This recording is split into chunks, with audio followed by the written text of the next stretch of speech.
shred guitar. Just kidding. What's up, everybody? This is MuseMe TV. This is episode 78. What is up, everybody? Come on. Go crazy. What up? Nobody cares. This is how it always starts off. It takes the building block of life. Packed house. All over again. We just experienced this. We just went through this. Yeah, not a lot, but we still got the rep in. Everybody, welcome back. Episode 76, like I said. I got my boy Freshi here, and I'm not sure. I don't know if you want to disclose your name and stuff. Freshy doggy. Freshy doggy, man. Freshy in the house. As we go along and we start having a conversation, if I do say your name, I'm very sorry. All right. I'll work my best to keep calling you Freshy. This is Freshy, everybody. Freshy in the house. Give it a Freshy. No, nobody cares. The stupid button doesn't work as well as I wanted it to. Thank you. Thank you very much. But this is actually your very first appearance on my podcast. Yeah. So thank you very much for joining. Have you ever done a podcast? Yeah, I did John Cuellar and Alan Clark's. How did that go? Albuquerque dudes. Yeah, good. Is it? The podcast is better than my performance on it. So, It's always weird. If you think about it, podcasting is always kind of like a weird idea to people. They're like, oh man, I don't know what I'm going to say. Like, what am I going to talk about? Yeah, because that's why I like comedy, because it's just, like 5 minutes condensed. Like, let me do my thing for 5 minutes. And podcast, you got to like do cartwheels. You got to do a bunch of shit. Trying to entertain everybody out there.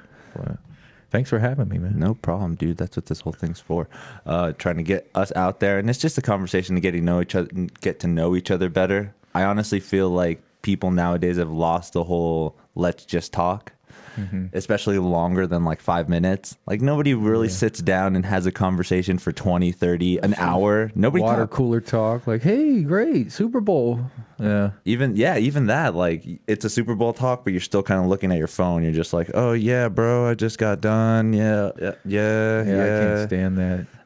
Just go through the motions. Like, get them out of my face. All right, I got to do this right away. What is a mirror image just to switch it so everybody can see exactly what we see. Get the fuck out of here. Just like black magic. Right? We're there and everyone's here. But anyways, we started off with technology. That's a good little subject to start off on. Are you a technology guy? You like technology? A little bit. I'm kind of like outdated. I didn't have an iPhone for a while.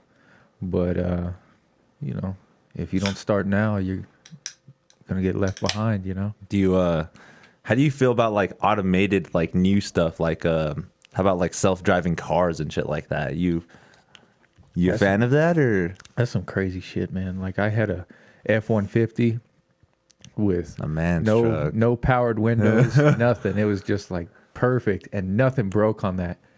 And then before that, I had some like badass Cadillac, and if one thing goes on it, like your whole fucking drive is fucked up. Okay. So I know that, the technology's great, but if it breaks, you're SOL. You literally have to go somewhere to fix it, right? Yeah.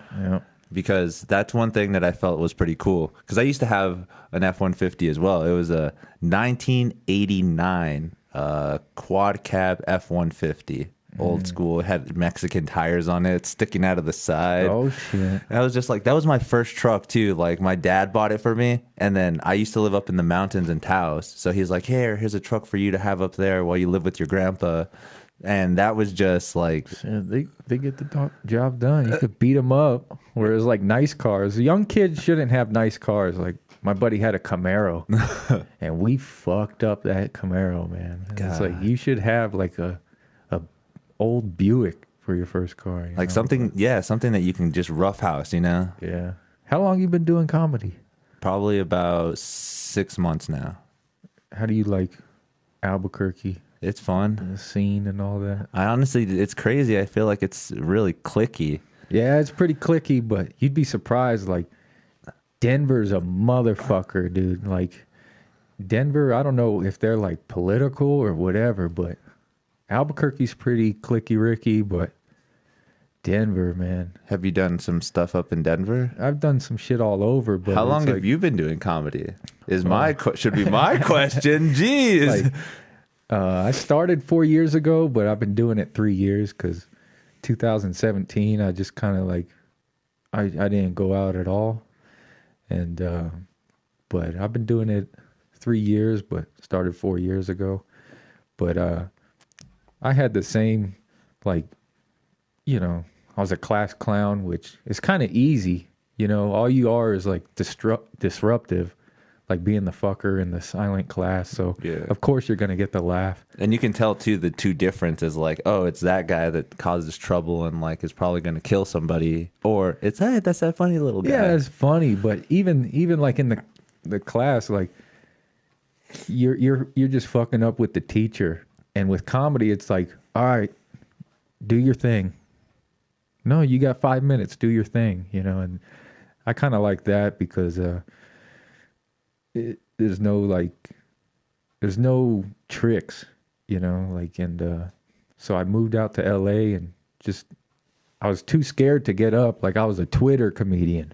So you moved to LA? Yeah, just to get out after college, and moved out just to peek my head in, you know. Like I looked at it as like, this is what I want to do. Like I've always been funny. And if I want to pursue this, let me fucking peek into the varsity locker room, you know? Let me go to the Comedy Store. Let me check out Louis C.K. like in front of me, back when he was allowed in the fucking place. Everybody, you know?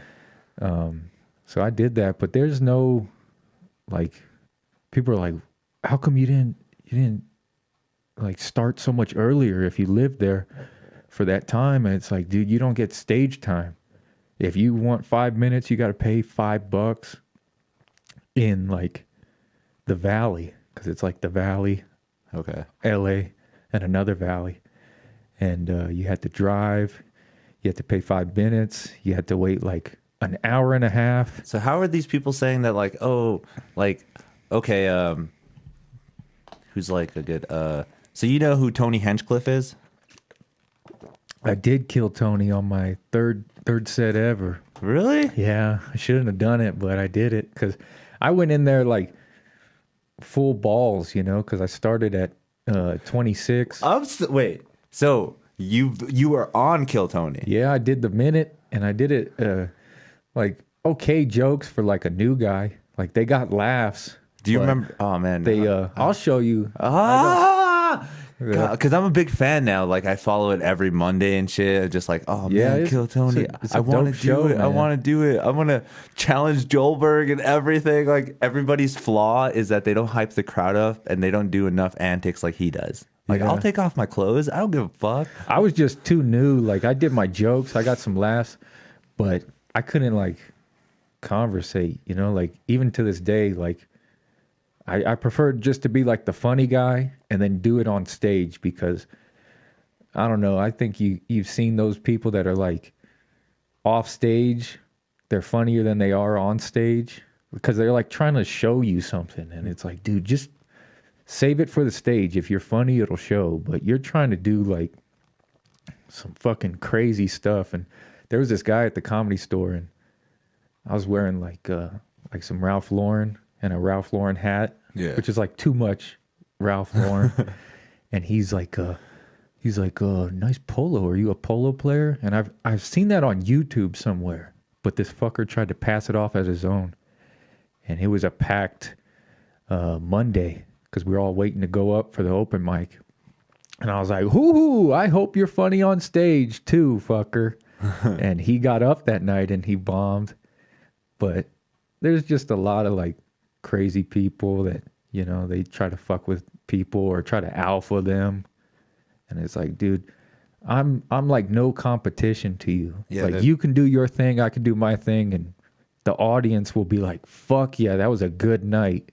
You know, but there's a lot of people that are like, I'm gonna fuck with this guy so I shine a little bit more, and the audience catches up on that, you know? Like what? They're like they know the tension and shit, but I mean, you can kind of see it now. Like obviously we've been following beef in the comedy community here. Like that's crazy how that works though, is like I guess how you could establish yourself as like a neutral comic, but then there are those comics that are kind of like, cuz I now that I've seen you on the scene and everything, but I don't like associate you with anybody. Like I'm just not like, "Oh yeah, Justin See, I already fucked up. See? Justin Freshman. I already told. See?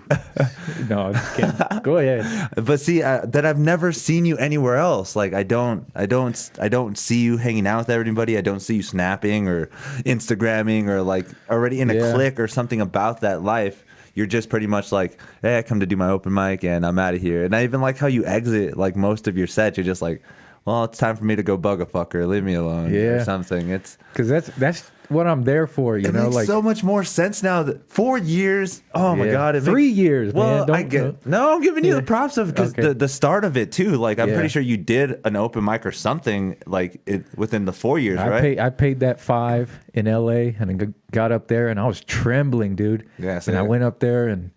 You know, my advice is if you want to do comedy, start now because in 5 to 10 years, there probably won't even be open mics, you know, like all the crazy fuckers and shit. Like, do it now. Start now that you can speak freely in a open spot without, I mean, yeah, we got some cliquey shit. We got fucking, you know, whatever, but that's manageable. You can still do your thing now. So do you think comedy in itself is kind of losing its power? Like you can't say things certainly anymore and stuff like that? You saw what they did to Louis and even with Kobe. Like, I like Kobe too, but if you could make a joke about Jesus Christ, you can make a joke about Kobe. And everybody's kind of got their thing, like, oh, too soon. Like, shut the fuck up, dude. Like, if you make jokes about Trump, then nothing's off limits. Either it's all censored or nothing's off limits. And, like, fucking crazy. But I do think Albuquerque's kind of cliquey, but we got, like, 4 mics a week, 5 mics a week. So you can get up and do your thing. And that's what I want to do. I just want to get funny. I don't want to get, like, famous before I'm funny. But you're, like you said, you're a good joke writer. Yeah. You're pretty good. Like you said, you started off Twitter joke writing. Yeah, I was getting retweets by all like the people I looked up to. That, you know, nice. Nick DiPaolo. Oh shit. Jim Norton. All those fuckers. Kevin Brennan. I'll get blocked by like Neil Brennan. You know those guys? That's what's up. And that was awesome because like that's all a troll wants is like some recognition somehow. Either like the retweet or the block or the whole this fucker. I got you mad. I win, you know.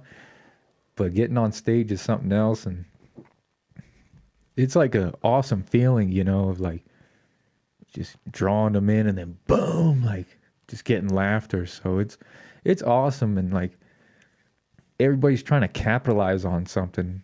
What I think about comedy is you can't really capitalize until they give you an opportunity to capitalize. Okay. Like there's a lot of do-it-yourself dudes that are like making a living, you know, like hell yeah, and I support them, but I'm like, just get as funny as you can, and then somebody's gonna see you and do it. But or like you're crushing it, you're doing funny stuff, but you're also doing your own thing. That's awesome. Yeah. So, and that's what's cool about it too. It's like I'm trying to help out the other people too. Like obviously some of the comedians and stuff kind of are like they like that I've invited them and stuff. I'm like, that's cool, man. Hopefully that this kind of eludes you in your way, that helps you in any way or whatever. So but it's my own journey as well too. Like literally, like I said, I saw Joe Rogan and I was like, that's pretty sick. I want to try that. I mean, why the fuck not? And now look at me, I'm already at episode 78. I mean, you're up next, dude. Joe Rogan's on his way out. All right. They fucking hate him. No more live shit and stuff like that. That kind of upsets me. Yeah. I used to love when he used to go live and shit, but that's not a thing no more. And I saw him at the Comedy Store because a lot of people don't know it's on the Sunset Strip. And you can park, there's that little dingy fucking diner. It's a train car. And there's a hill. And you can park there and not get a ticket. Yeah. Not pay nothing. So I would park there, walk a little bit. And you can hang out in the back of comedy clubs and not pay for a ticket, not have to buy a drink. So it's pretty cool. You can like absorb the craft if that's what you want to do. And, I was dating some chick, you know, and I was taking her to the Comedy Store, and she got burnt out after like the second day. So I was there like a creep in the corner, you know. So, but that's so sick to think about. Like, even for when you signed up for open mics and stuff, was that the same thing? Did you see like the pros doing that too, or did they already have established spots there? That's the thing, man, is like, that's why I don't get egos. Like, be a cool, funny dude here and be a cool, funny dude up here, because you're going to come back down here, man. Because I've seen, you're like in your 20s, right? I'm actually going to hit 30. Okay, so you remember like that VH1 show, I Love the 80s, I Love the 90s and stuff like that? But there were some funny fucking comedians there. And at that $5 5-minute mic up in North Hollywood, the guy running it was like one of the I Love the 80s guys, and he had a movie, he had TV deals, you know, like if you're funny, you're going to get some traction, you know. You're going to get 200 grand, you're going to get 500 grand to like develop you into whoever they want you to be. So, but you're going to spend that money too. So yeah, you're going to have to make that living after that. So. Make it back too. Yeah. Right. If you're going to do something. Yeah. Some people get into that whole life where, well, see, I don't know. Like, I don't know how it works where they're just like, oh yeah, you got a deal. And then the sitcom or whatever doesn't work out. Or well, I saw that too. Cause, I was there like 2016, which, Gerard Carmichael was there. You ever heard of him? No, I haven't. He's gone now. Like, but he was the fucking dude there. Like, he's kind of funny, but he didn't have it, you know? And you're like, what the fuck? Like, this is the dude? Okay. You guys are putting money behind this dude? And he had a show on ABC, NBC, a couple movies. He was in, he was with Hannibal Buress in that, like, Zac Efron movie.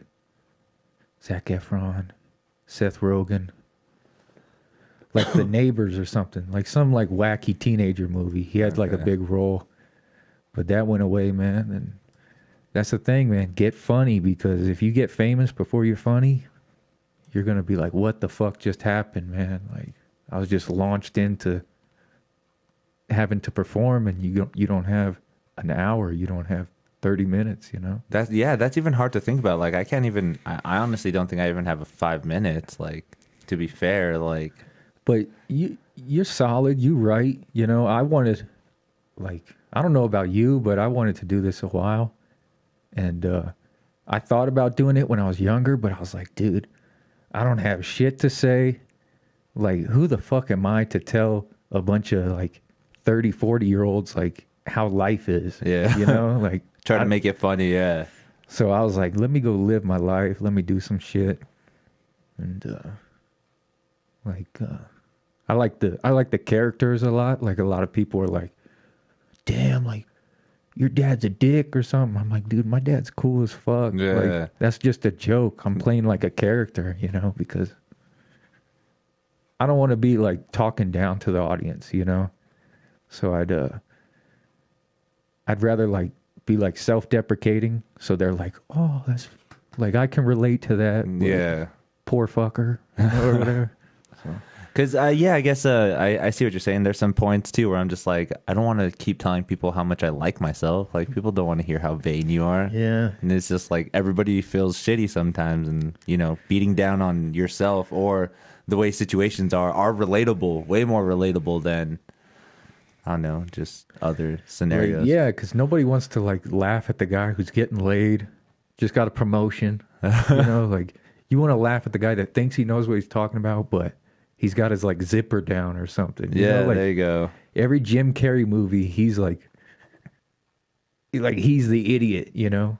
Even when he's a successful lawyer, he's like the idiot and stuff. So. Have you ever like studied comedy or anything like that? Like, nothing like joke writing? Nothing like, yes.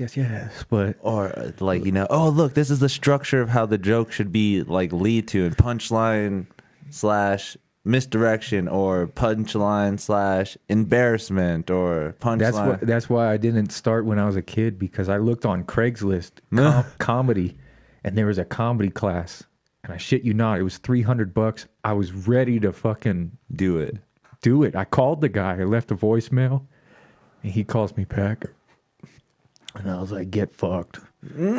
Like, I'm not falling for this, but I almost did, you know, and there's still people that are like, I'm going to show you how to do it. Anything you want to know, just Google it and dive into it, man. All it takes is focus. You don't need to go to no class. You don't need to do nothing, you know? Yeah. Just fucking do it. And it's crazy to feel how people develop and stuff in comedy, too. Like, I don't know if you know this guy named Mark Normand. Yeah.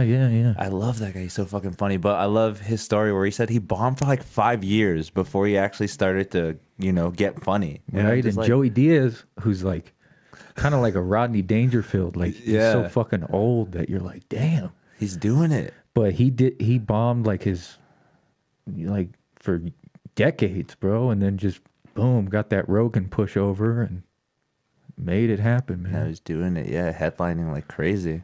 Yeah. Well, I like to see those. There's this one comedian that I follow named Frank Castillo. He was like a winner of Roast Battle. Yeah. I retweeted that dude. I gave him a shout out. Like, I saw that dude follow Bill Burr. Yeah. In the main room. Nice. Which is like, bro, that's hard, man. That dude's like, you're following Bill Burr and you're fucking rocking it. So I was like on Twitter and I was like, whatever his name was. Frank Castillo. Whatever his Twitter name was. I was like, something. Just fucking followed Bill Burr and crushed it. Great night. And he retweeted it and he ran a open mic at the Ice House and he's like, you're up third. So that was kind of cool, but LA's kind of like, not like if you're funny or not. It's all about like, what can you do to help me, and then I'll help you. You know, I'd prefer it like, you're funny, fuck yeah, come along. You know, that's okay. That's what kind of makes me a little upset. I feel like that's what the comedy community here is doing right now. It's like people are making me feel as okay. This is maybe me boasting my head or whatever, but I don't feel I'm as funny as the community is kind of making me feel, and they're kind of like he's funny, ha ha. He has a podcast. Hey, let's see if I can get on his podcast. Hey, they might be fucking using you, man. I mean, it's okay because this is all content for me as well. Even if it is that way, it's fine. But that's one of those feelings where it's just like, I don't know if it's like that kind of sense, like, because now I feel like there's some people that have been doing this a little bit longer than I have, but yet I've been invited to do like a couple of showcases already. Like some things I'm just like, what the fuck? Like, yeah, I'm barely like 5 months into this, and like I have maybe like 4 good jokes. Like, what are you guys hearing that? Well, they just like fresh faces, you know, because I mean, somebody's got to do those showcases, you know. So I hear what you're saying, but I don't think it's like that for you because. I wouldn't bullshit you. Like, you're funny. I've seen you like get fucking good laughs. But if you want to get fucking little sugar coated weird compliments, go to LA and they'll be like, great set. I hate hearing great set because I was, you know, first set, second set in, and they're like, I love that bit about the nipples, you know, and you'd be like, okay. And they'd be like, come back tomorrow, which means come spend some money at my place. You know, it's scumbag shit, but it might be scumbag for you, you know? That's so crazy, though. That's so weird that you can think of it as like a humbling kind of thing, or it's just like this shady fucking underground weird fucking, well, I'm trying to get my comedy out and trying to get my name out there. And then just it doesn't work out that way, or I don't know. Yeah, well, they got a lot of bringer shows. You familiar with that? Like I'll give you a 10-minute spot, but you got to bring 7 guests. Oh, and I always I don't know any of these terms either. Okay, what does it mean when it's standing room only? Like it's fucking packed. That's what it means. Yep. So see, my impression is like, nobody has a seat. Everybody has to stand up in the show. I was just like, yeah, what the fuck is a standing room? But standing room just means it's packed. Packed the fuck up, dude. And bringer shows means bring some people. And I always get around that. Like I did Phoenix, and I did that. You got to sign up, you know, like weeks in advance for it. Okay. And they're like, you got to bring 5 to 10 guests. You have to, you know, we have to confirm that your guests are here. And I pull up and they're like, are your guests here? I'm like, yeah, they should be coming. I think there's one right there. Where is he? Over there. You know, and I'm just vague, and I get up, I crush it, and there was some Navy dude who brought like his whole fucking regiment out or whatever. You know, half a fucking submarine out. Let's get the whole battalion out, guys. Yeah. And he didn't even place, and I got second with nobody there. So that's pretty cool, you know. Like I like going to like the first Fridays and seeing who can place without bringing like their fucking people there. That's you cool. know, because one vote, one count. But that's kind of a little more. Those are kind of bullshit too, because it's like, again, like why don't you just have like some bomb ass comics like rocking, dude, like all in cohesion? But you got to be like, number one, get the fuck out of here. I get $20 and a gift card to Subway or whatever the fuck they do. So it kind of fucks up like comedy, because if you're there for a show, you can feel the tension, you know. But I did the first Friday. Yeah. Rocked it. Yeah. Didn't win. No, I haven't done it yet, but it seems pretty fun. Rusty runs a good show. Sometimes you'll get like everybody paying attention, and then sometimes you'll get like just the craft brew fucking douchebags that are like comedy, you know, like go do an airplane joke. It's like, fuck you. So have you hit most of the open mics here? Like, how do you feel about like the Red Door? Have you been to that place? I like Red Door. I like all of them. Silva, like that one. I like Silva a lot because it gets rowdy. Yeah, you could fight somebody there. And, that's some fighting words. You get some cash, which is always good. But it's always good because if you make it too like clicky, you know, like there was a comedy club. I'm not gonna drop names, but this motherfucker made a comedy club for his friends, with his friends only. And I'm like, dude, like, that's not the way to do it. That's not the way to do it, because what do they always say? Like, comedy is subjective. Yeah. So the stuff I like might be different from what you like and he likes and she likes. So if you're doing a business, you have to be like diverse. But if I'm in charge of booking, it's going to get old, you know? So you got to like mix it up. But their shit was all like SJW and like your band because you got a blue hat. Fuck that. Yeah. Like, get out. Yeah. You know? Okay. But that's why I say start now, because it's going to get worse. People are going to get more offended. You're going to say the wrong shit. And it's like crabs in a bucket. Like eventually you're all just going to be on the bottom and people will be like, what the fuck? It'll be hard for anybody to get anywhere. That's why I help everybody up, dude. Like, don't be a dick. Fuck yeah. That's great. Like, that's good advice, especially trying to start shows and mics and stuff like that. Because, like, I don't know, like, there's a lot of great shows and mics here, but I feel like we could always do better. Like, we don't even have like a comedy club here and stuff, but yet we're like starting to turn into like a booming entertainment city. Yeah, like Netflix should drop us a fucking check, right? Or something. That would be awesome. Like, can you not think of like something that would, well, how does that work with like the cohesion with the Santa Ana? Have you ever been to that place? Yeah, I've been there. I saw Rusty Rocket for whoever he opened for, and that's pretty cool. That's like, and they pay pretty good too. Yeah. You got to understand, like, Netflix is only here because of the tax breaks they get. They don't give a fuck. They don't want to help out, like, local actors and stuff. They'll just let you, like, sit in a field and say you were in a fucking movie, you know? Yeah. So, but that's another thing. Every girl I date, they're all fucking actresses. I'm like, or models now, what'd you do? I was a stand-in for Charlize Theron when you got fucking sunburn and you got $60, you know, like, and your name as a credit. Yeah, but they like it, so. But anyways, that's, I don't know. It's kind of depressing to think about too, because you've seen the new face on the scene, Mr. Loy Lee. Yeah, from DC. Yeah, shout out to Loy. He was actually talking about how there's even like big star celebrities here that don't go out to comedy clubs that usually would, like Chris D'Elia was actually in town filming a movie or something, and he was literally here for like 60 days where he couldn't really leave, working on production and everything, but he didn't hit up anything. A comedian of that dude's if you pull back a layer of the onion, he ain't a comedian, man. What? He ain't a fucking comedian. What are you doing to me? Like, I don't know. Everybody, he's funny. He's a funny guy. I think he's hilarious. No, he's funny, but he kind of like dissed Dane Cook, and Dane Cook's a fucker, right? Like, nobody likes him. Not anymore, anyways. You see Dane Cook live, you can't deny it. He was like, yeah.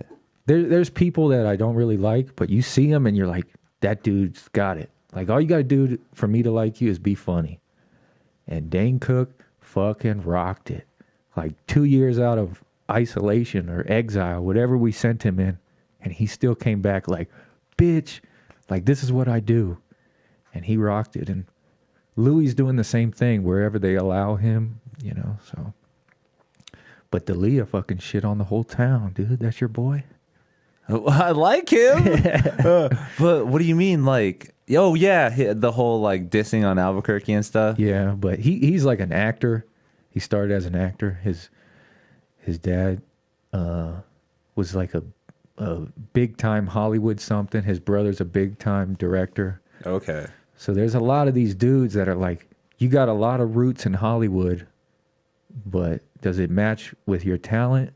Because like even Kill Tony, there was like a lot of dudes that did that, and you're like, dude, this fucker's rocking, but who do they have as like the regulars? Like the hot chick who's rich, Like, so it's a lot of like, you help me, I'll bring you along type shit. But it should just be like your merit, your funny merit, But when I was there, I wasn't funny enough for shit. Like, I'll admit that. Like I was just starting, and I was just like observing, and I knew my place. I knew like, damn, let me just stick to these open mics and not try out, not audition. Yeah. So. But I'm pretty sure that's a fucking crazy exposure right away too. Like, an open mic here compared to an open mic there is like 10 times more experience, like jumping and shit. Like, yeah, there's this chick, and she was like a casting agent, and she was like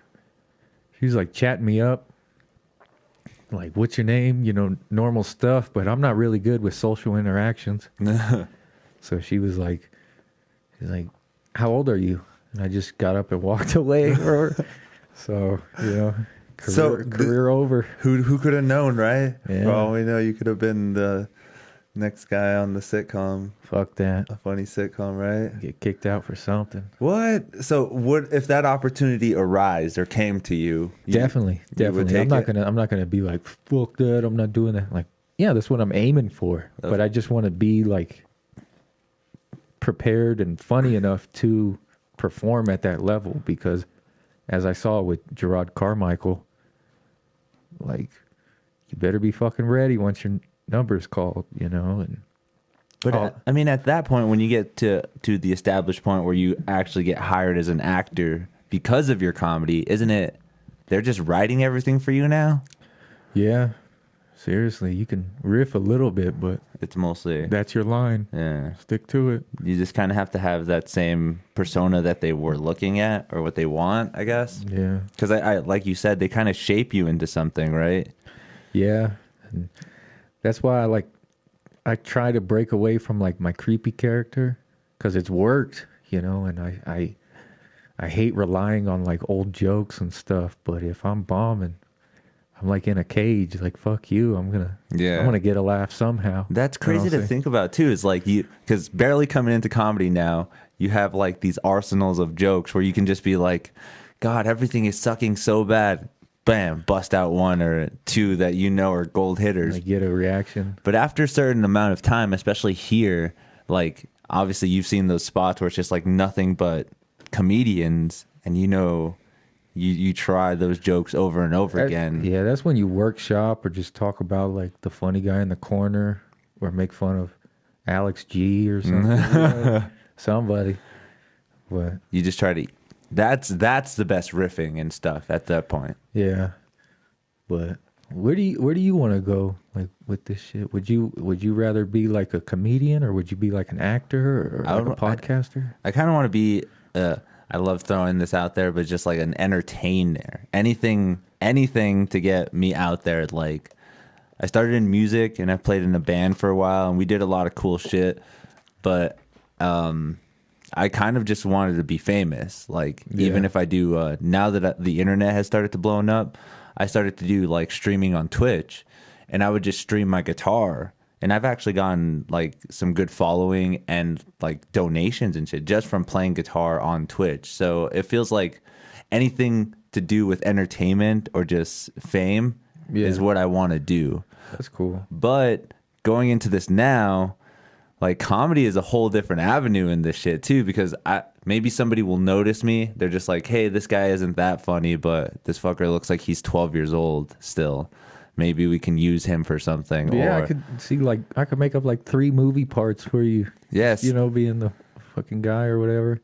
That's pretty cool. But I guess that's me having this ambition of being famous. It's more of being famous. I don't know if in a specific like talent, like in a specific like discipline, but I want to be famous. That's cool. I mean, I love guitar so much that's going to be the one thing that I practice and dedicate the most to, because I still to this day will play every day for at least an hour and a half to 2 hours.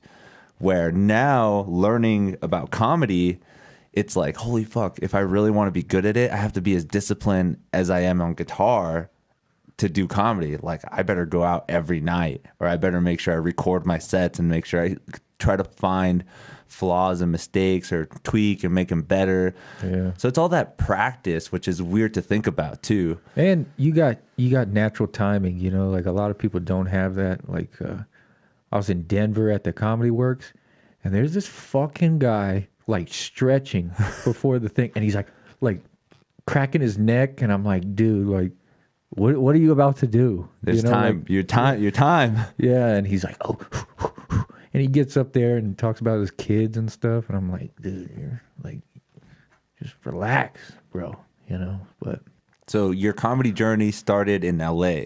Yeah. And then from there, where did you go to?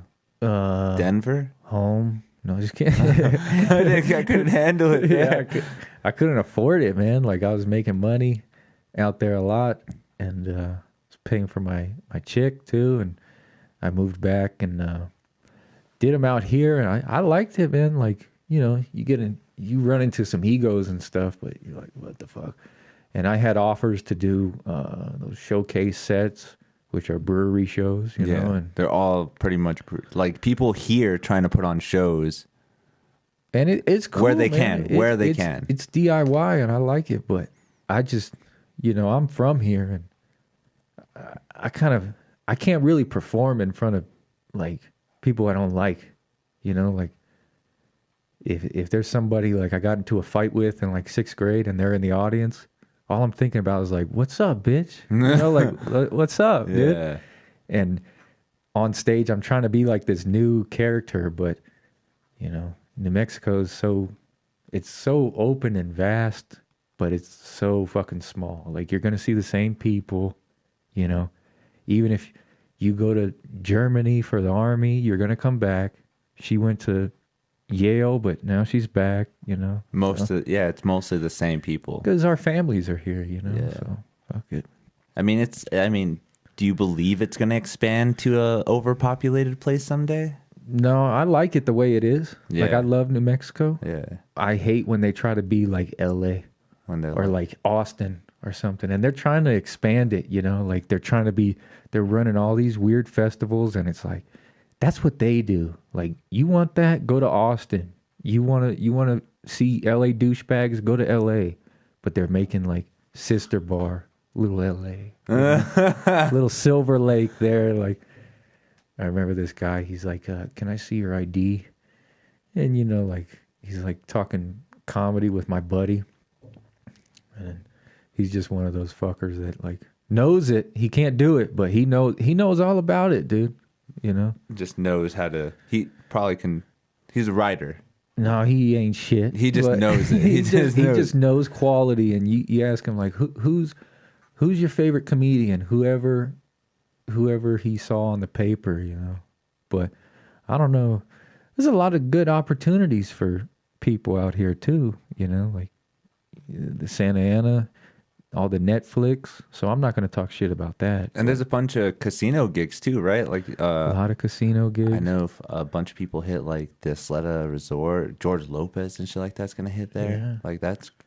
Well, I saw Dave Attell. They must have given him like a fucking bundle of cash. Really? And Joe List and Mark Norman, they got a pretty paycheck. Oh man, I wanted to go see that show so bad. It was at the Stage, right? Jimmy Valentine told me it was solid. Nice. Shout out to Jimmy Valentine. I need to talk to that guy some more too. Like he's been doing comedy for a while too, right?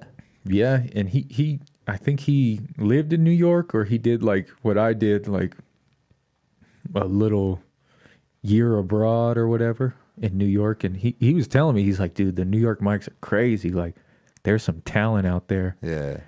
And we were just comparing like New York to LA, and LA is just like fucking nasty, man. Like I remember I killed it at this fucking Ice House Pasadena show, and you had to try out for it, and the guy cut out the microphone, you know, just to fuck with everybody. Yeah.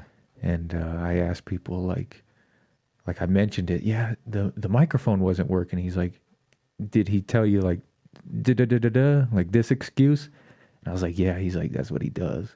So, you know, it's like weird fucker stuff, but you get a show at like the Ice House, but I crushed. I got laughs. I didn't like really crush, but I got some really good laughs, which for at the time I was like, fuck yeah. Yeah, it's working. And this guy didn't do well, and he's like, what's up, man? Giving me tips and giving me pointers, like advice that I didn't ask for. And he's like,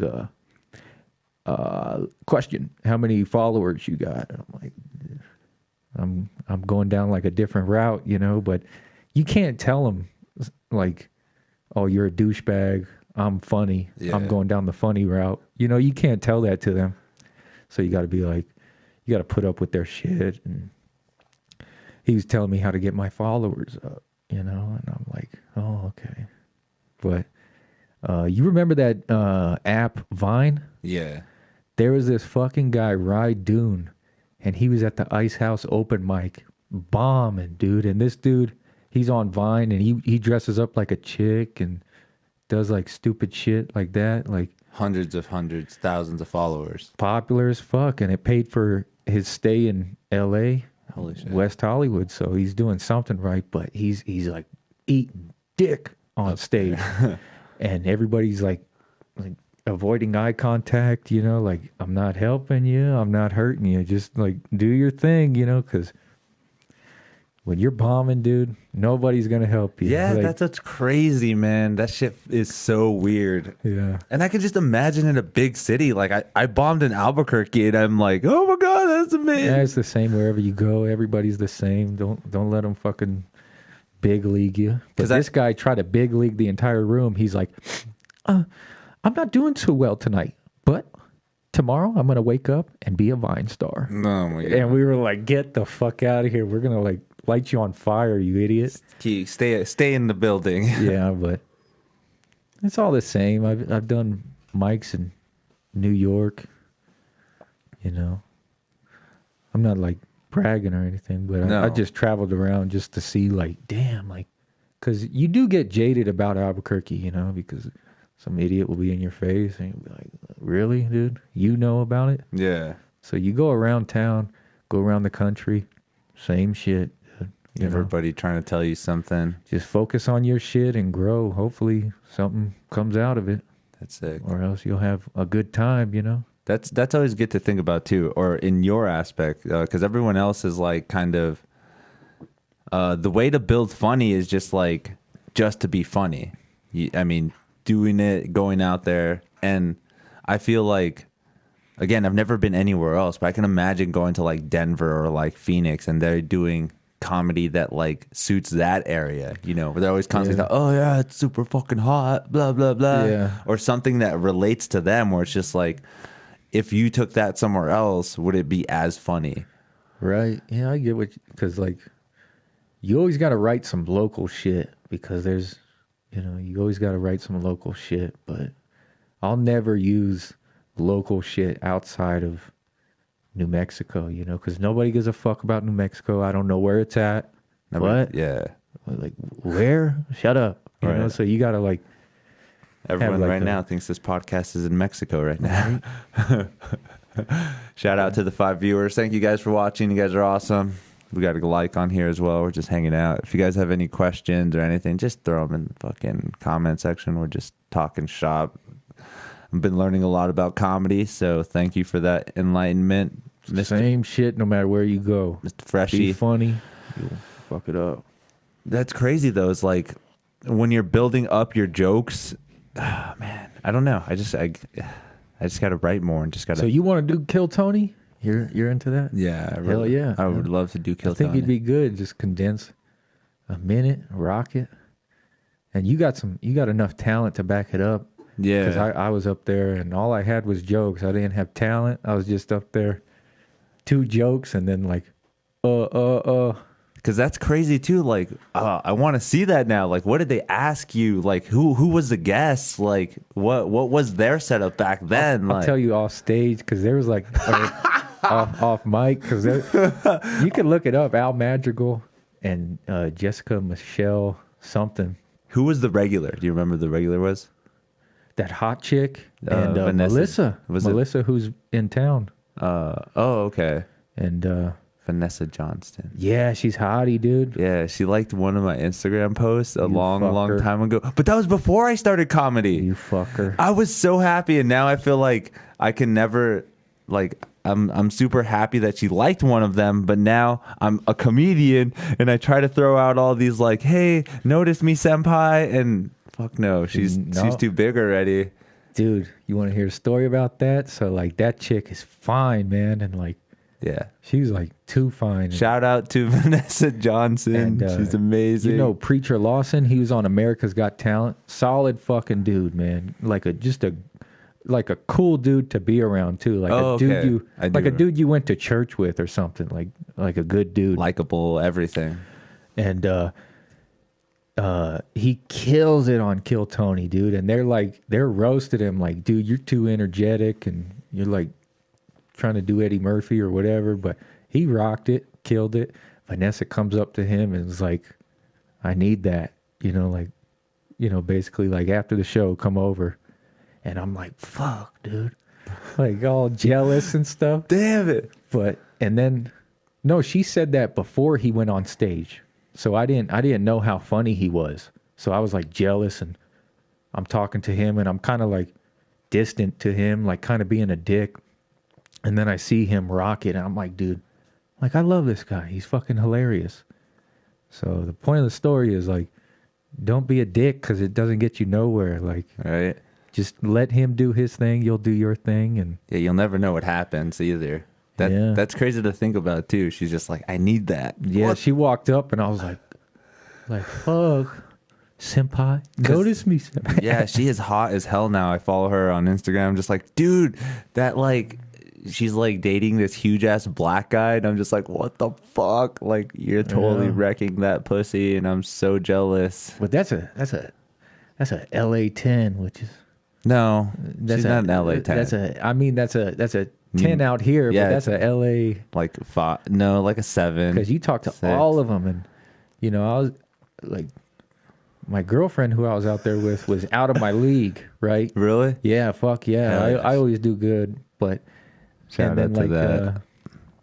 Give me some props on that. Hell yeah. Everybody loves getting with a woman way hotter than their league. But, like, I had her out there, and, like, there'd just be girls, like, you'd see them at the comedy club or whatever, and you're just like, dude, there's just so many hot girls. You're over flooded with them. Like, you're just kind of like, shut up. That's so or whatever. Crazy, too. Where if they were here, you'd be like, great set. That was amazing. Can I write for you? Everybody would be on that. Yeah. That's so funny. I love that. Hell yeah. Because it's so true. I used to think, a guy told me a long time ago, he's like, dude, if you ever go to LA, it's more easier to get a hot chick out there because they're everywhere compared to here where it's like, a little bit scarce. So it's like they got some confidence out here, man. Like they can fucking get back. I date nothing but big men.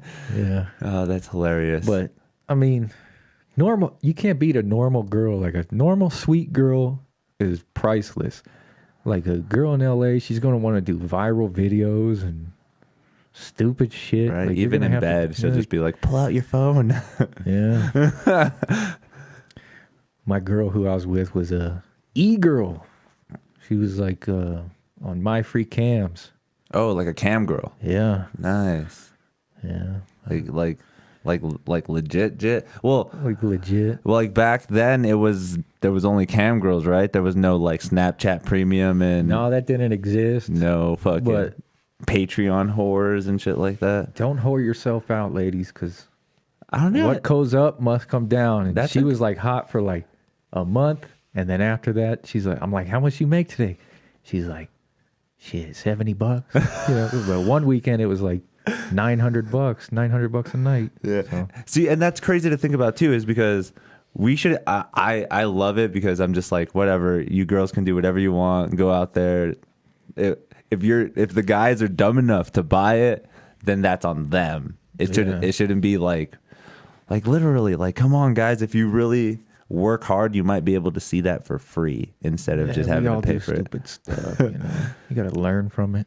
We kind of regret paying for porn. Get out there and do your comedy because you're gonna say some stupid shit. You have to. Like, I honestly think when I started off, even just wanting to tell jokes, I was just like, I have to offend one person. Like, even if I did the stupidest thing where I'm just like, hey, my dog took a shit in the yard, and the worst part about it is that I just brushed it with dirt. It's not that funny, not that great, but somebody is probably going to get offended by that somewhere. And that's the beauty of what I think of comedy now, is like, no matter what I say, whatever happens up there, somebody's going to get offended. Yeah, no matter what you do. They're like, hey, like, okay, professor, I'm fucking sorry. Right. And I did that a lot. Like I did trying to be like, ooh, edgy, you know. But now I just want to, I'm like a whore for laughs. I'll do it the easiest way. And if it's like, I liked to offend people. Like, you got that military joke. I had one like, shout out to my brother. He's in Afghanistan, and fucking rednecks would stand up, you know, nipples out, all like, yeah. I'd be like, thank you. He's with ISIS. And it would always get, and they're just as bad as, you know, Antifa or the left. Like, everybody's fucking sensitive. Yeah, that's so crazy too, because the very first time I did that joke, it killed, and I was like, yeah, that's awesome. And then I did that joke at Silva, and there's these two guys, these two ginger big dudes that just like, when I said that, they're just like, this guy doesn't have 4 years of military service. And then I said the punchline where it's just like JROTC. And then he's like, yeah, that makes more sense. Yeah. That makes more sense. I was just like, God damn it, dude. Thanks, fucking Colonel. I get it. Jesus. At least I don't look like fucking. And, you know, that whole right-left shit is all made up by the media. Like, everybody's dumb. Everybody's the same. Like, they get just as offended as everybody else. So that's so hard to think about how much we're divided now because of the right and the left. Yeah. Like, growing up, I never heard of any of that shit. There was none of that. That's how fast it's come upon us too.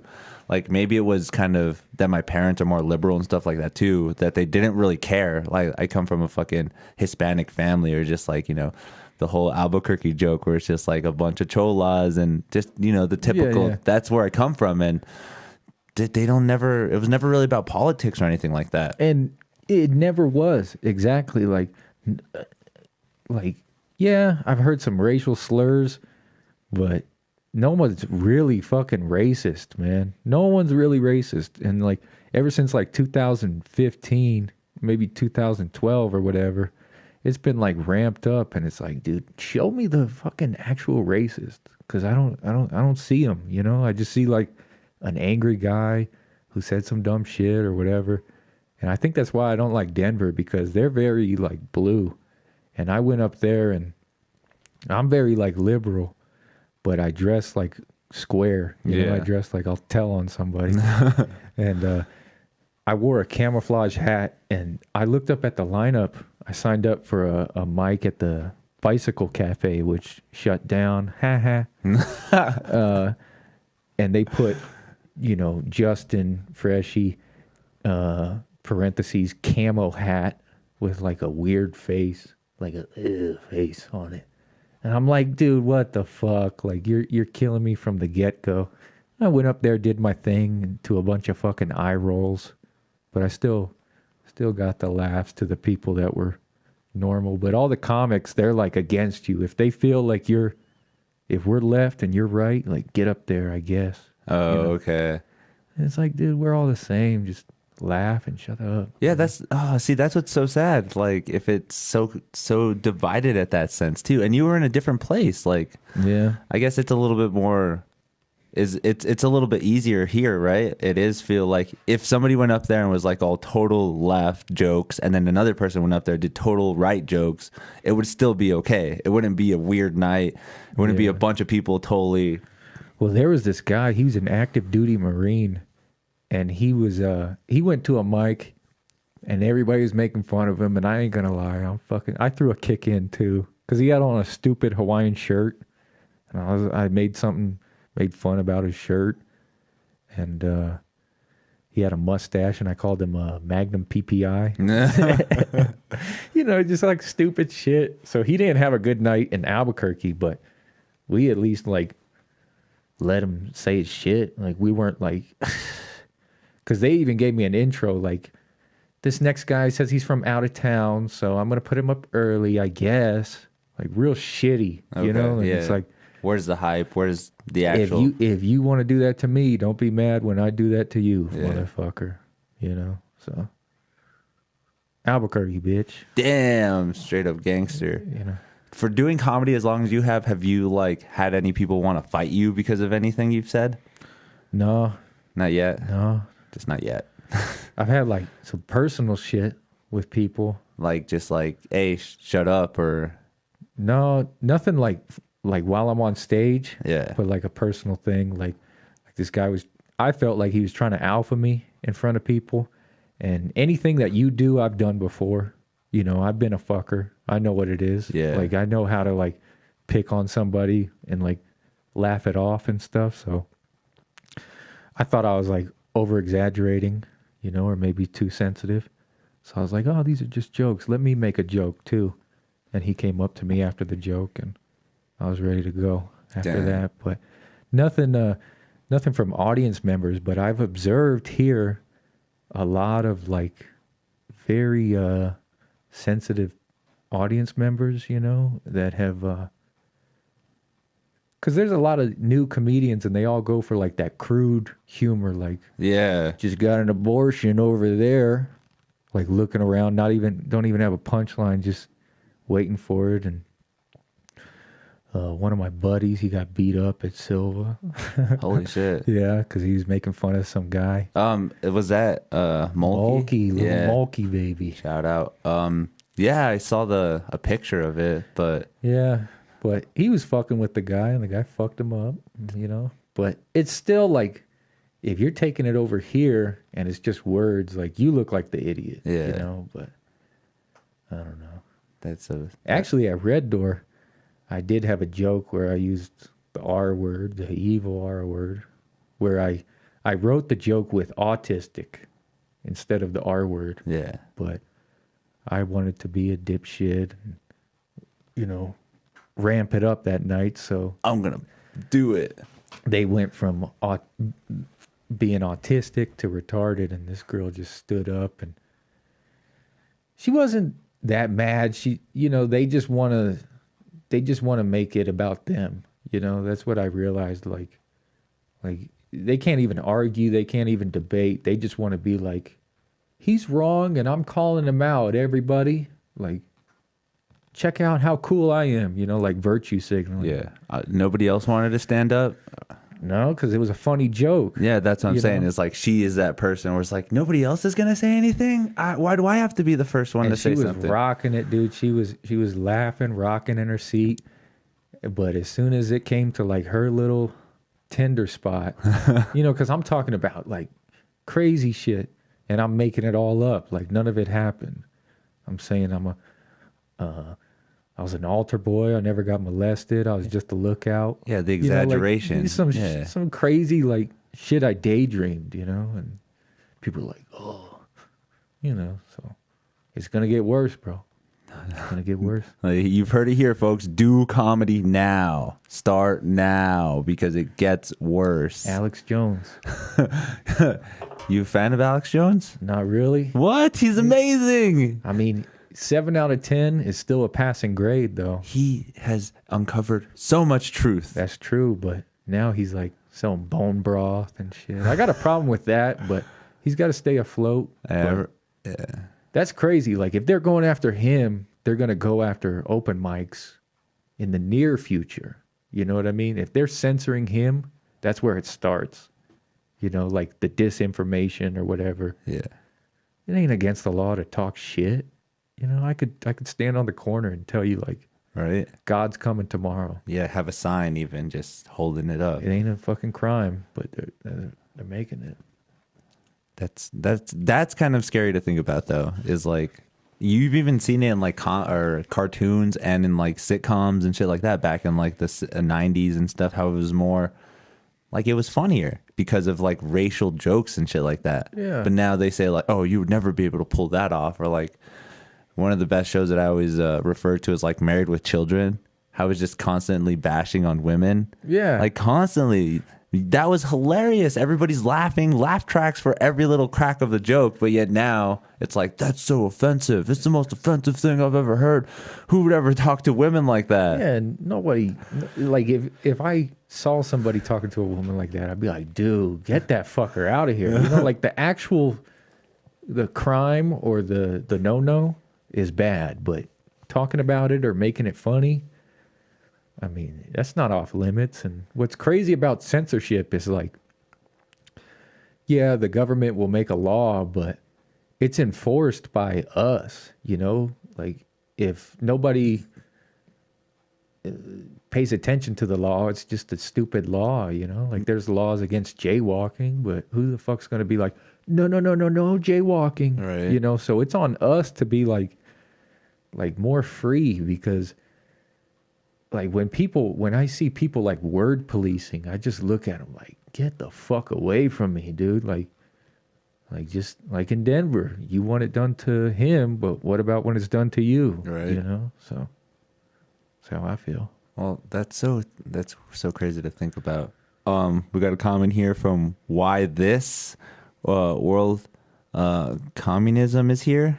That's it? That's all I said? Communism is here. World communism is here. For the world. I could talk some conspiracy shit. What's up? What do you elaborate on that? Why this? Yeah, let us know what you're talking about. How do you feel about China? The coronavirus? No, just China in general.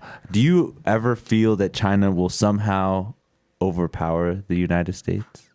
Can they overpower the United States? In California, they already have, bro. I lived with a Chinese family. And they didn't give a fuck about what's going on in your life. Just where's that rent at? You know, like, come on, you know? So they're like... Wait, you lived with them? Yeah, I rented a room in their house. Oh, okay. So... in Chinese?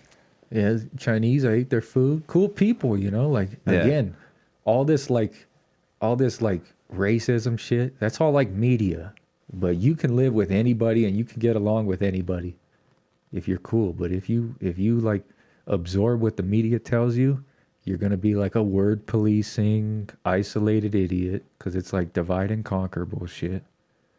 And but communism, I do think America is becoming like pretty fucking red.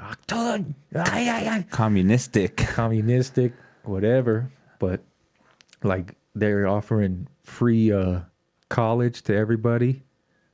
Cause like that's what it's worth, man. Like go to UNM and tell me like if you can learn anything.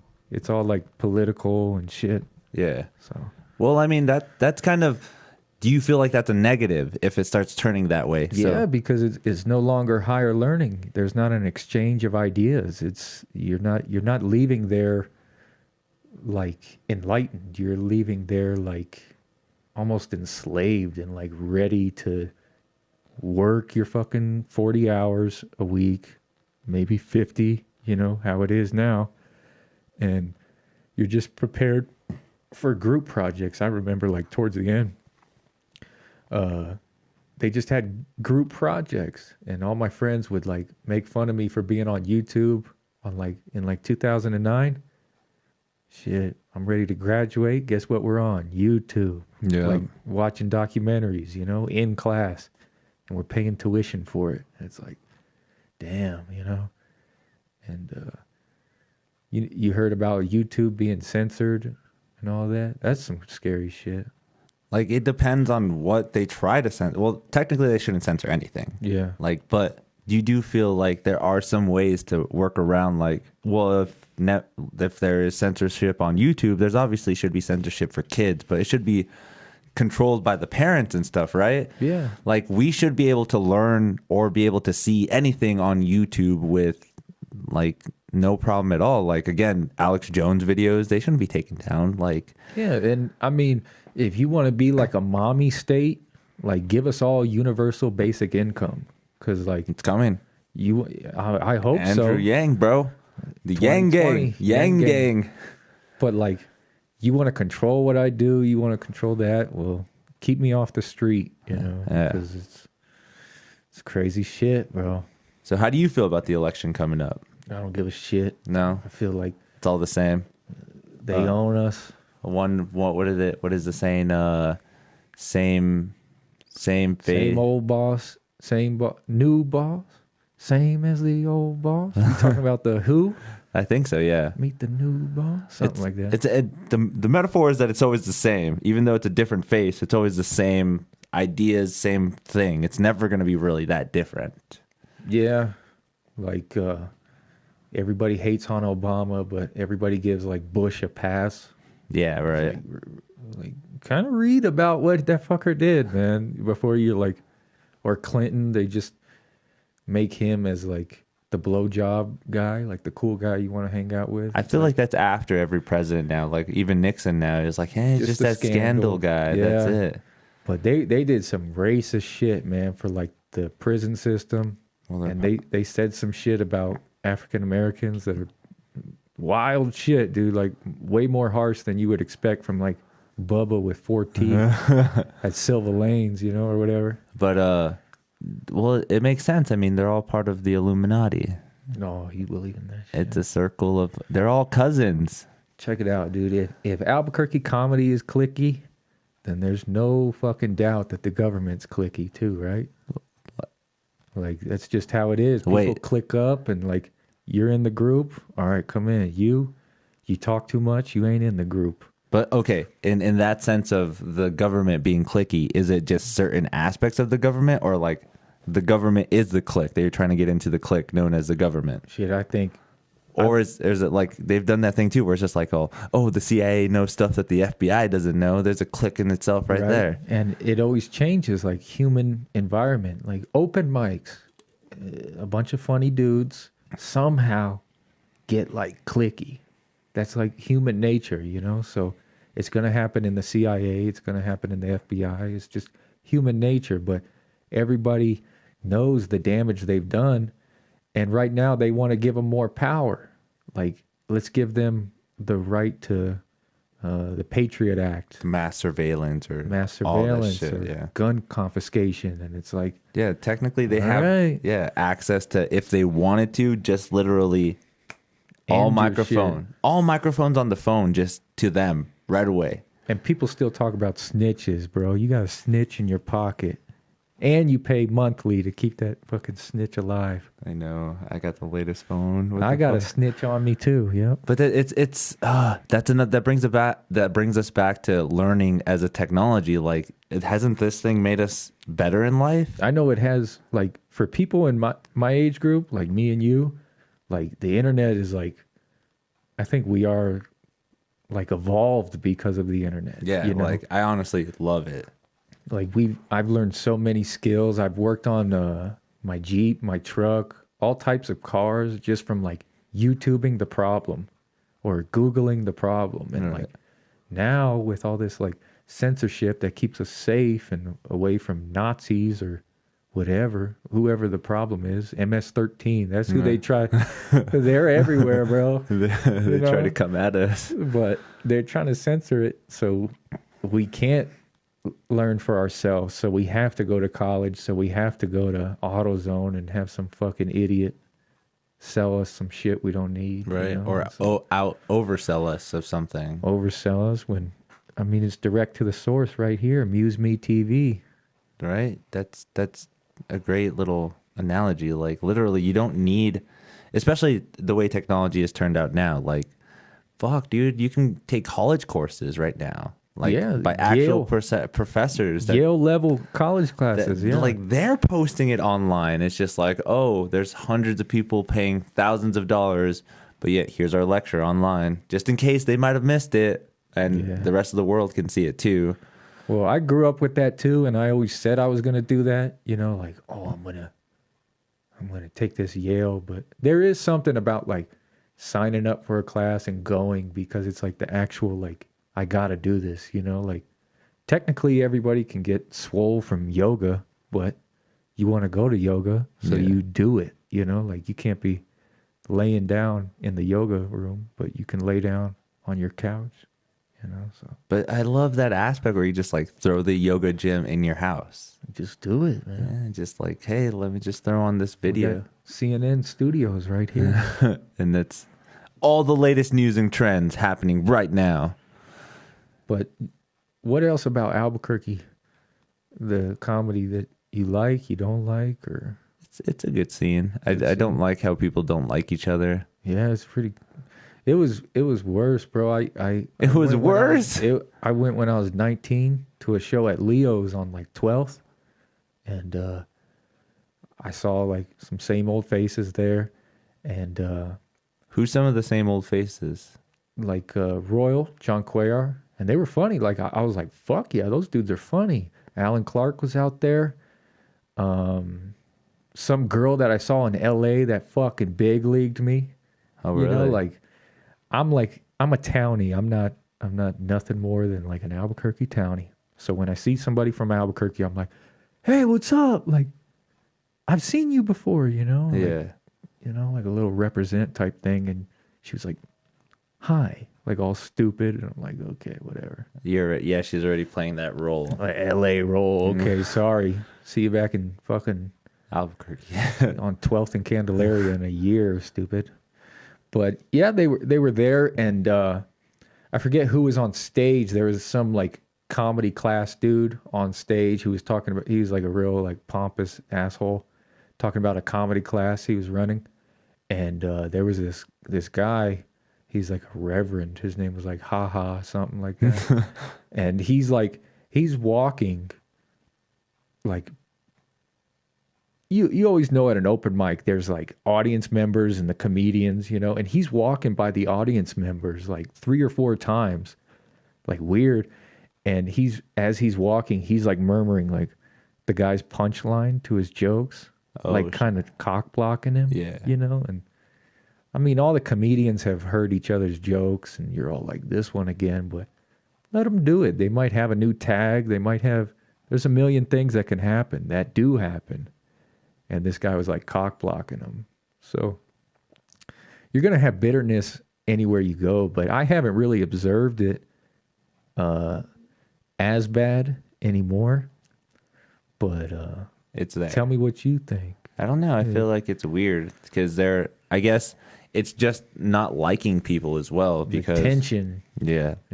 Like, oh, I'm going to find any little excuse to just start picking on this guy or something. And it's just like, why though? It's like there are some aspects where what is justified is happening for a reason. Like open mics. Here's an example. I don't know if you know about this. I won't try to drop names, but obviously I'm not good at that. Just drop it, bro. I got my government name out there, dude. You gotta drop names, man. Did you know about the confrontation that happened at the Red Door with Kevin and David Knight? Yeah. David Knight wouldn't shut the fuck up. So like 3 bumps. But was that an actual reason why, though? Like, shouldn't he have to shut the fuck up? Or did the comic have to earn their respect at a bar, at an open mic?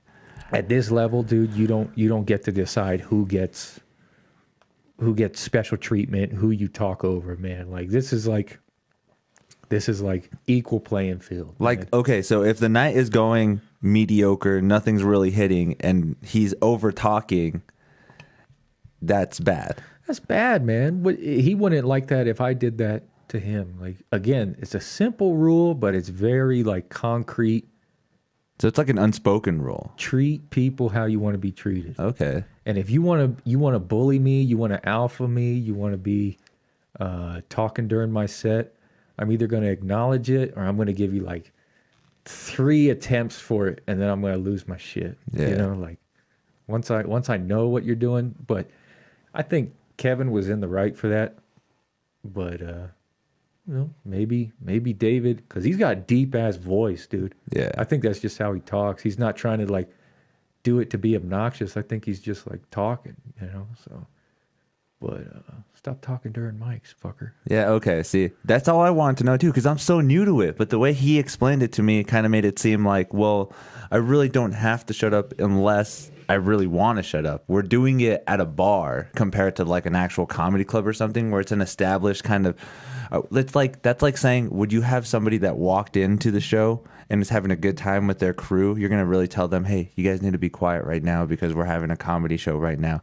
Do you think they're going to respond positively or negatively to that? I've done that at the old Red Door. There was this girl on a date who didn't give a fuck that there was a comedy open mic. I'm on a date, stupid. Yeah.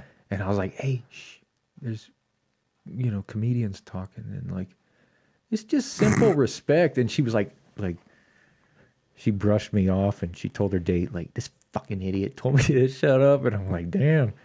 But it's simple respect, man. And like, if I'm in the audience and I want to hear comedians, because there's some funny fucking jokes, man. Like, there's some talent out here, man. So hear them out. Even if they're not good, they might get a gem, and you heard the joke fucking 10 times. We'll hear it 11, Like the Alex G joke. The Alex G. And I usually don't like kick dudes when they're down, but I made fun of his camo pants tonight. Yeah. And it fucking got some good laughs, But that guy, I don't know about that guy, okay? Because there's been so many times where we even give him jokes and he just doesn't run with them. He just does the God told me to. Yeah, for whatever reason, he thinks that works so well. And that again goes back to if you kick him out, if you've had 8 bad sets in a row, they might kick you out, But I get what you're saying. Like, he needs to get his shit together, because that shit is like. But then it comes back to the sense of like, he's doing open mic, he should be able to do whatever he wants up there. But he bothers the people, man. He's like, hi, what's your name? I'd never seen you before. Like, I'll riff on something. I'll be like, dude, nice shoes, and then have a joke. Yeah. But I never want to converse with people when I'm on stage, and that happens a lot. Like, bro, you got 5 minutes and you want to do it conversing with me? Like, talk to me after, you idiot. Yeah. So that's funny to think about. Yeah. So that I heard David swung on that dude or something. I wasn't there. That's the saddest part about the whole thing. I wasn't there either. So we couldn't talk any more than just what happened. But that was just one thing that I wanted to bring up is like, is it an unspoken rule? I mean, if comedy open mics are established at like a bar, again, that whole unspoken rule, if they come in and they don't want to listen to comedy, do we really have the right to tell them to stop? Like, yeah, we don't, but we do. Like, especially if you are an open mic comedian, your credits don't mean shit, dude. Like, again, I've seen people with like Conan credits. You're at an open mic. You have Kill Tony credits. Oh, I don't know. That's a fucking credit, dude. A fucking porta potty toilet seat sniffer. That's a credit, dude. That's a comedian. You're like the new guy I want to look up to now. But there's like people who were up here, and you always come back down. Is my point. Like, whatever is in your head, like, I'm better than him because I've been doing it 4 years and I got a green hat and whatever. Like, he needs to switch his hat. Stop wearing blue. Wear a green one. I was voted best or whatever. It's like, dog, like just worry about tonight, your 5 minutes, your 6 minutes, whatever. But I do feel like there should be some mutual respect because in at that 5 minute $5 room, there was people just on their phones, and I would make like you've never seen such a sad like imagine raw and sauce, but more velvet, more red jizz covered velvet. Like that's what it was. Like these crazy nice couches, and you'd have like an open mic comedian laying down in each one of them, laying down because he has to wait like 2 hours to get his 5 minute set. And there would always be like a dude like yawning on his phone, and I'd be like, "Are you writing your biopic?" Because like the NWA movie was big there, and you know they made all that shit up.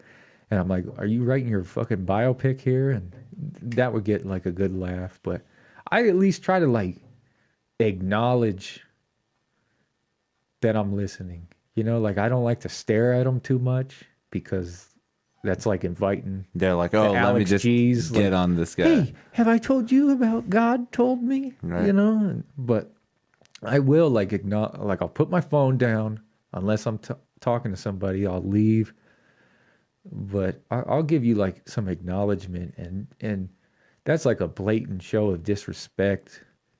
I feel that's what's kind of impressed me, or what I really like about you, is that like my whole idea of comedy is what you are telling me is like, oh man, I should help like listen to them, like stick around, not be a fucking douchebag where I'm just like, oh, I'm too big to even stay in the room, so I'm gonna be outside the whole time, and then right when they call me on my set, I'm gonna come in here, pretend helicopter in, and pretend I'm like do a 5 minutes, so big and like blah blah blah.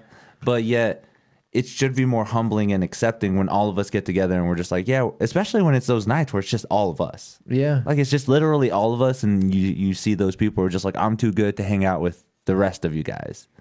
That's how I feel. That's what it is. That's what they choose. And I'm kind of distant because I just like to be distant. You know, like I'm like, hey, what's up? Like, you stay right there, I'll stay right here. But I do see the clickiness. I do see the like... Those guys don't have this and this credit, and it's like, okay, dude, but we're in the same open mic. That's what I love about that. Yeah, but especially coming from LA. Like, was there any heavy hitters you open mic'd with that are heavy hitters now? Fuck yeah, dude. There's Preacher Lawson, who won America's Got Talent. I remember seeing him on America's Got Talent. He's a motherfucker. And you were doing open mics with him? Yeah, he does open mics, and he's cool. He's like, because he's from Orlando, I think, and he did like all the local Jokel shit, like the casinos, the Best of Orlando, the haha funny, whatever the fuck, voted local radio shows. He did all that for like 3 years. Went to Houston, went to LA, and just popped the fuck off. And he's just a cool dude, man. And he didn't, like, I was on my second set.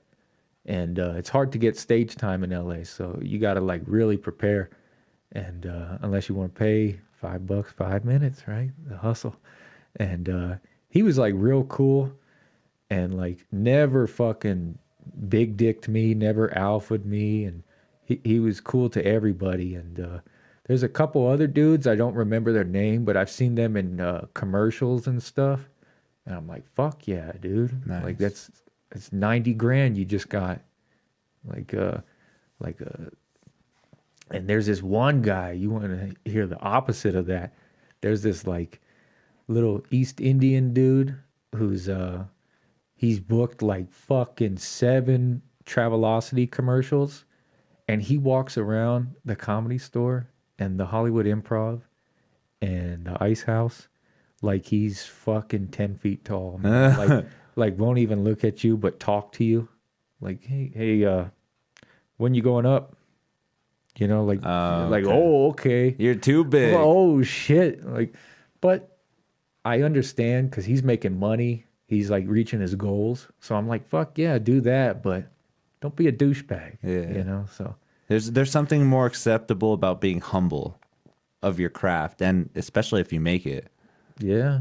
but you're going to make it. And everybody says, because I'm like a student of podcast and stuff, and everybody says like their life's no different. I just have more shit.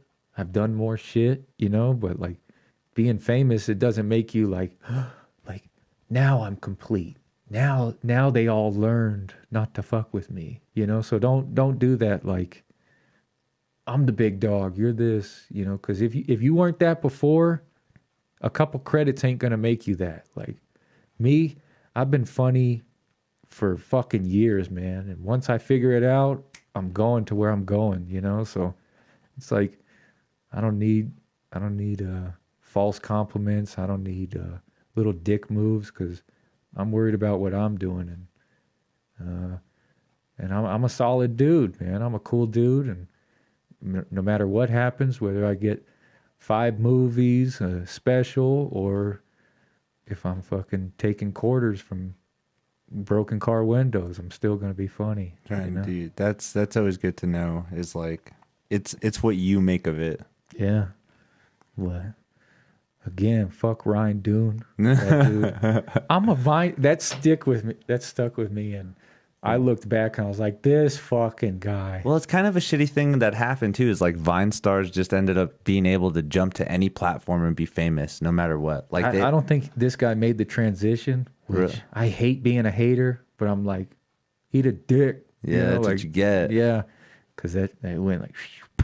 And now TikTok, I don't even think they can capitalize money off of that. Yeah, but still, TikTok's coming back to the conspiracy, is just a way for the government, the Chinese government, to surveil us. Really? Yeah, because it's actually a government. The app is created in China. Yeah, and they have access to all your data, all your photos, location. Technically, any military service or anybody that has military phones cannot download or use TikTok at all. That's like a government thing that's like, you're not supposed to have it on your phone at all. Yeah. That's like kind of like, come on, guys, they're letting us know, like, yeah, everything. And I don't know if you've heard this conspiracy too, like back then when Snapchat and shit was barely starting and they did the facial recognition and it does like this face map scan. Yeah, it does like a map of your face right away. If you join the military, they take your facial ID and you see that little, like, the green lines, because it measures from your nose to your mouth, your ears, and it's like, we got you. Your facial fingerprint, you know, like you can be identified. Wear makeup, you could wear a ski mask and we still know it's you, fucker. Be identified anywhere. So that's some scary shit. Do you think a police state is inevitable? It's here. It's already here, bro.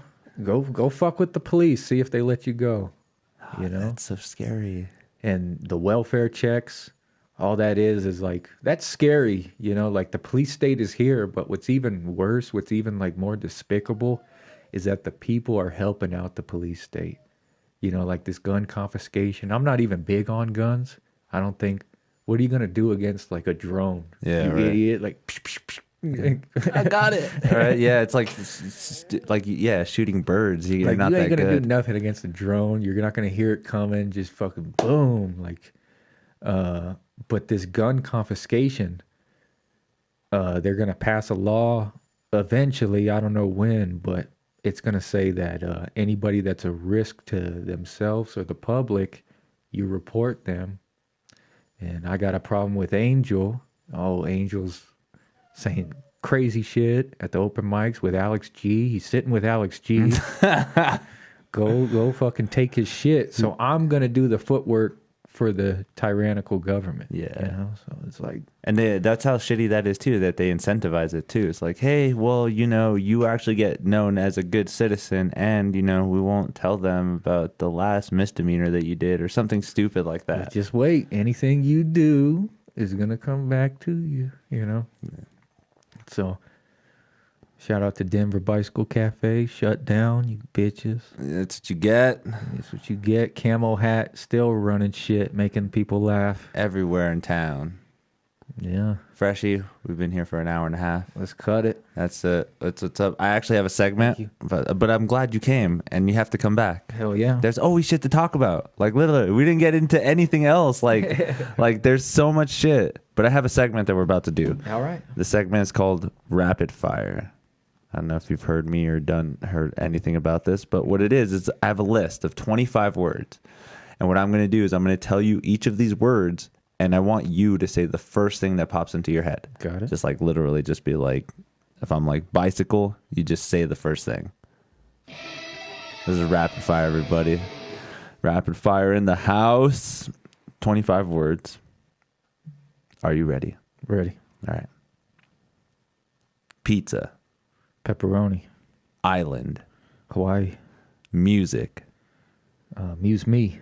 Black. Royal. Trippy. Shroomy. Fast. Nikes. Animal. Cheetah. Space. Asteroid. Maze. Puzzle. Army. Stolen valor. Drugs. Marijuana. Air. Poisoned. Pendulum. Satan. Native American. Fournier. Scar. Facial. School. Propaganda. Magic. William Wheeler. Computer. Computer magic. Some superhero. MuseMe TV. Comedy. Freshy doggy. Bleach. Stain. Fame. Skid mark. Ham water. Delicious. MuseMe. MuseMe. Solid. That's what's up. That's rapid fire, dude. Everybody's done that same list.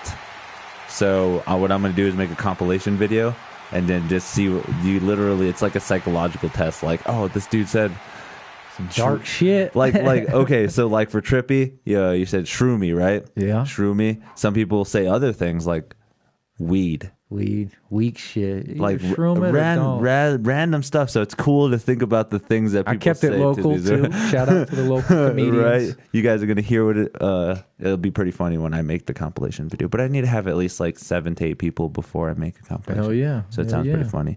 But everybody, thanks again. Give it up for Freshi. Freshi in the house. Thank you for having me. I already said his name, but if you want to find out, go find it in the podcast. Thanks again, man. We got to do this again. Don't cyberbully me on Kill Tony. Oh, yeah, but I'll find that out later. It's not like you guys are ever going to find it. He's got like over 400 and something episodes. They're not going to go and look for it. Yeah. I mean, but hopefully you tell me what episode it is. But guys, thanks again for watching. Guys, take it easy. Peace. We'll be back soon.